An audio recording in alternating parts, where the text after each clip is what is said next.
Welcome, foolish mortals, to another episode of the HitchHiking Host Show. I am your host, your ghost host, Wes Truth, and I am back this week with another episode where we'll talk about what's happening down in the Disney parks. Well, this week a lot is going on in the Disney parks, both in Walt Disney World and in Disneyland Resort. So we have a lot to discuss. I'm going to take a little bit of an in-depth look at Guardians of the Galaxy Mission Breakout, which of course opened this past weekend, as well as some other new stuff. We had some surprises this week that opened. We're going to talk a little bit about, and I'll go more into those in the next few weeks. But yep, we're going to do a little bit of a look at Guardians of the Galaxy Mission Breakout, and then we'll get to the news. Let's do it.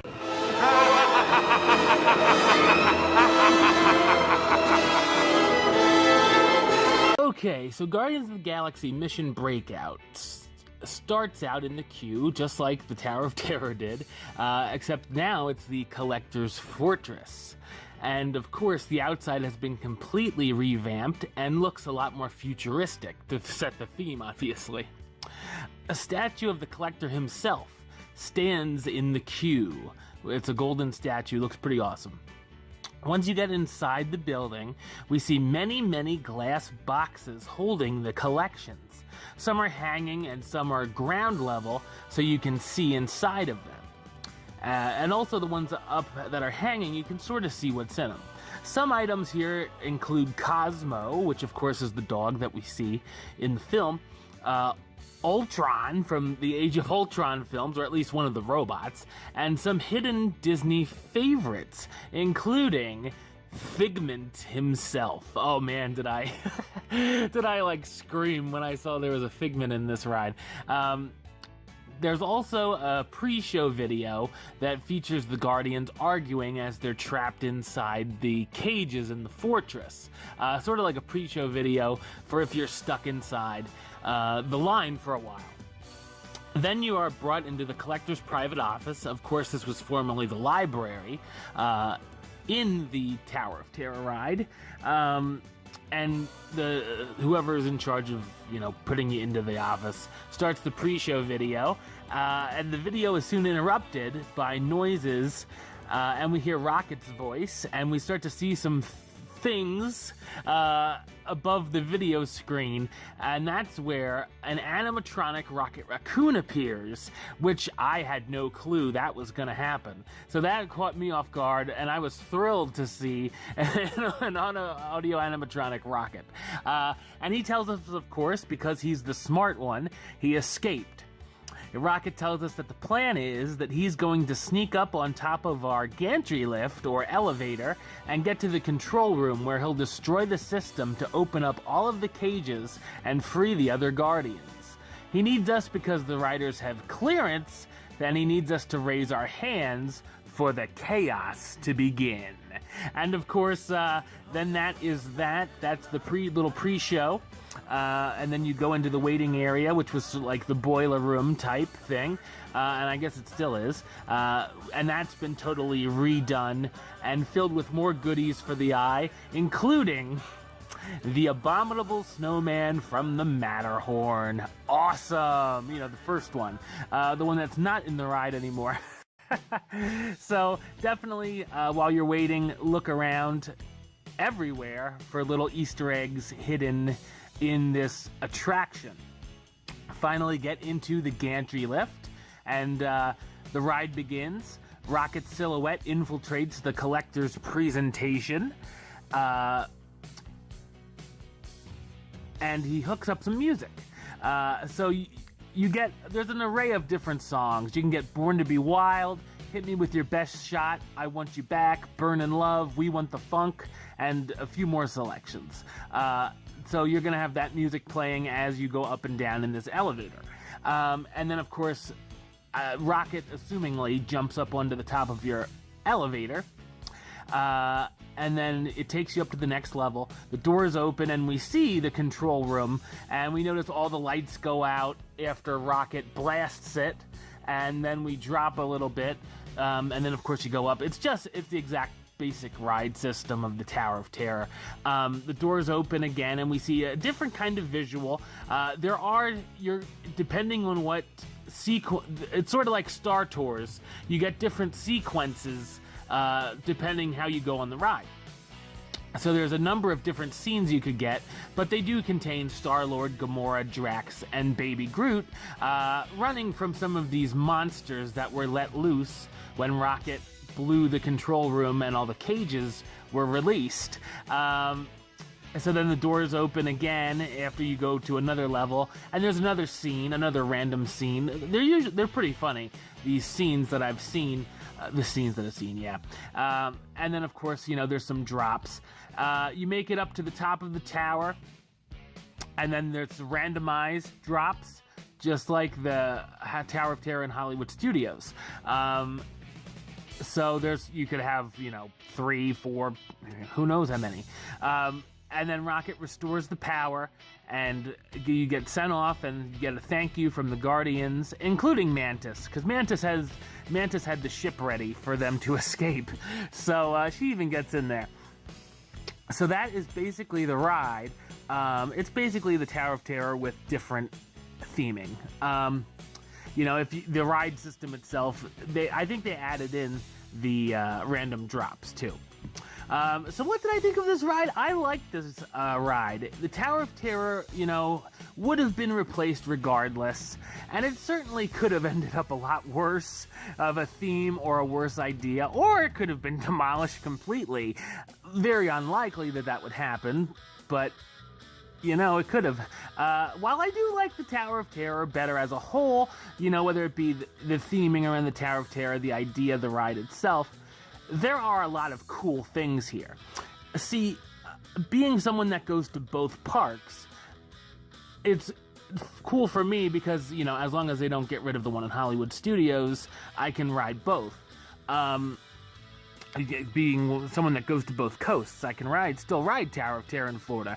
I know for those of you out in California that don't get to Florida, it sucks because you don't get to ride the Tower of Terror anymore. But that's Disney for you. But I can't wait to see all the small details in the queue. There's a lot of cool things I want to see there. I'm excited to see this Rocket Raccoon animatronic in person as well, and of course take the experience of the new ride itself. Guardians of the Galaxy is one of my favorite films, so I'm excited that they have something in the parks for them. The second movie was very popular as well. There's a third one coming. They're going to be in the Avengers movie, so they're going to be around a while. For people saying, how popular are the Guardians? Well, they're going to be around for at least 5 more years. So with new stuff, at least. So I think it's perfectly fine. Like I said, Tower of Terror is one of my favorite rides of all time.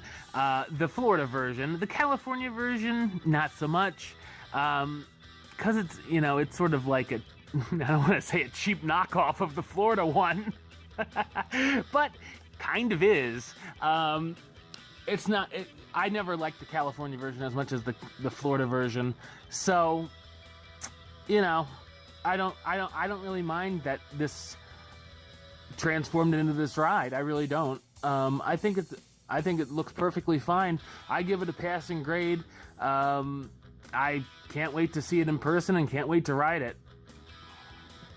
All right, so moving on, we are going to go back to Walt Disney World, speaking of Florida, because after many years in the making, Pandora, the World of Avatar, finally officially opened at Disney's Animal Kingdom on Saturday, May 27th, 2017. As expected, opening day in the new land was very busy, with lines getting into the new land forming at the park gate around 5 a.m. Once the park opened for the day, lines grew, stretching all the way to the Oasis by the mid-morning. Guests also were turned away from the new land intermittently as it filled quickly to capacity. For those who did get inside the land, they faced multi-hour waits, with Avatar Flight of Passage hitting 5 hours, and one point the Navi River journey getting close to 4 hours. hours. Lines to get into the food and merchandise locations were also quite long as well. Disney's Animal Kingdom is also offering nightly extra magic hours to try and help disperse crowds and keep things manageable inside the much-anticipated new land. We've talked about this on the show since basically the show began with Avatar Land. I think one of the first episodes was that it broke ground. And, you know, I've gone from a number of ways thinking about this land. First, I was like, why? This is a bad idea. And then with every little thing I would see, I would say, okay, I'm more on board. I think the land looks great. And, you know, we talked about the Navi River journey on a previous show. And we're going to talk about the Flight of Passage coming up in a future episode this summer. I'm excited to check out Avatar Land, definitely. I've seen lots of pictures, lots of videos, and it looks great. It does. I know a lot of people said this is one of their new favorite parts of Walt Disney World, and they're not even huge fans of the movie. So I definitely want to check out Pandora, the World of Avatar, sometime soon. Now, park hopping over to Disney's Hollywood Studios, they gave us quite a surprise on Friday, May 26th, when a brand new show named Disney Movie Magic debuted with no advance notice whatsoever. Surprise! This new nighttime spectacular is another projection show similar to Star Wars: A Galactic Spectacular, just without the fireworks. However, the new show doesn't actually replace the nightly celebration of Star Wars. It actually begins 30 minutes before the Star Wars Spectacular, functioning almost like Once Upon a Time does as the warm-up for the main evening show. The new show has a 10-minute running time, and as you might expect given the name, showcases memorable moments from classic movies. The new show is almost like the final scene of the Great Movie Ride, but with longer clips and a much stronger focus on Disney movies, of course. And I'm sure it's updated too. I think this is a good idea. There's always a lot of sort of like a pre-show to the Star Wars show, a little bit of hype. It's nice to have movies and, you know, Disney's Hollywood Studios. We're going to talk about this pre-show also in an upcoming episode where I'll dissect it a little more and go more in depth on it. But, you know, I think it's a great idea. The more stuff you can have at Disney's Hollywood Studios right now, the better, because there's lots of stuff that's closed. All right, speaking of that park, attention Cars fans. The new character Cruz Ramirez from the upcoming Cars 3 movie will be appearing for meet and greets at Disney's Hollywood Studios beginning sometime later this summer, most likely when the film comes out in a few weeks. No date or location has been announced for the new experience, but we can't help but feel like the new addition seems almost like a little bit of a throwback, as Disney's Hollywood Studios used to be the home of the Lightning McQueen and Mater character experience before the streets of America were closed and demolished. So if you're looking to meet Cruz Ramirez, if you're cruising around for Cruz, definitely check out the meet and greet this summer. Also at Disney's Hollywood Studios, the music of Pixar Live, a symphony of characters, also debuted this week. The limited-time concert event showcases memorable music from classic Pixar Animated Studios films, including Up, Cars, Toy Story, and Finding Nemo. However, this won't just be the run-of-the-mill show. Disney actually has a live orchestra performing the music instead of a backing track, and also incorporates actual Pixar characters into the performance, including Woody, Jessie, Mike, Sully, The Incredibles, and more. Yes, that Carl Fredricksen shows up. Darn you, Carl Fredricksen. I can't even say the name without shaking. Anyway, the show is expected to play nightly throughout the summer. And once again, I will go more in depth in a future episode about the music of Pixar Live. So just know that is playing in the same theater Beauty and the Beast plays, but at night. Looking forward into the future of Disney's Hollywood studios, earlier this week, Bob Chapek, the chairman of Walt Disney Parks and Resorts, took some time out to talk about Toy Story Land. According to Chapek, work on this new land is progressing quickly, and the firm release date for Toy Story Land will actually be announced at this year's D23 Expo in just a few weeks. So not much longer we have to wait to get some more info on Toy Story Land. There's going to be a lot of Disney Parks news coming from the D23 Expo. We had a lot of new updates this week with all these new openings, and we're just going to be finding out what's next, which I can't wait to see what's going to happen next. And also, Disney has confirmed that beginning in August, the daily Festival of Fantasy Parade at the Magic Kingdom will be moving to 2:00 p.m. It's not known whether this will be a permanent change or something that Disney will test later this year while the crowds are still high. So just know the normal 3:00 parade is now 2:00. Everything you know is wrong. So yeah, just make sure you know that. If you're looking for the parade, don't start waiting around while it's basically halfway done or is done. You'll get there at 2:30 and go, that's funny, no one's standing here waiting for the parade. That's because it already passed. But anyway, just know 2:00 Festival of Fantasy for this summer. Alright, well that's the show. I'll be back with another episode very soon, as well as another episode of the HitchHiking Host Show 101, where we talk about the certain history of a certain attraction. But until then, don't forget to subscribe right here on YouTube. YouTube.com/HitchHostShow. You can like the show on Facebook, Facebook.com/HitchHostShow. Follow on the Twitter @HitchHostShow. And if you want to listen to the show, or you are listening to the show, you can do so over on Podbean, HitchHostShow.podbean.com, or search under iTunes or Stitcher under West Truth or the HitchHiking Host Show. Until next time, don't forget to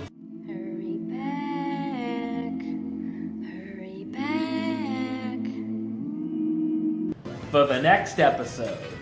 See ya.